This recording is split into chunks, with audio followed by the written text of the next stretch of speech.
आज हम सब इसलिए शुक्रिया कर रहे हैं मैडम शमशाद का कि और गुलशन परवीन जी का जो हमारी डिस्ट्रिक्ट काउंसलर है, जिन्होंने हमारी मांगों को पूरा किया। खासकर मैडम शमशाद का बहुत शुक्रगुजार है, शुक्रिया अदा करते हैं क्योंकि जिसने एक हफ्ते के अंदर ही हमें 100 kV ट्रांसफार्मर यहाँ पर दिया।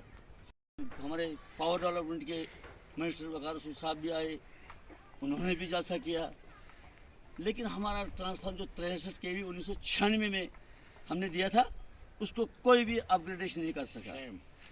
क्या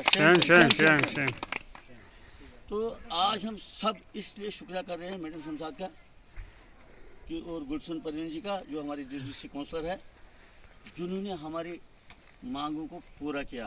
आज से पहले एक हफ्ता 63 kV मेरे वार्ड में लगा और आज एक ही हफ्ते के अंदर अंदर मैडम गुलशन परवीन और खासकर मैडम शमशाद का बहुत शुक्रगुजार है, शुक्रिया अदा करते हैं क्योंकि जिसने एक हफ्ते के अंदर ही हमें 100 kV ट्रांसफार्मर यहाँ पर दिया। सबसे पहले मैं यहाँ के लोगों को मुबारकबाद देती हूँ और यहाँ के पंच साहब को मुबारकबाद देती हूँ कि यहाँ पे आज 63 से 100 kV ट्रांसफार्मर लगाया। इसके लिए मैं डॉक्टर शमशाद शान जी का और एक्सन PDD और जे साहब का शुक्रिया अदा करती हूँ और यहाँ के लोगों को मुबारकबाद देती हूँ।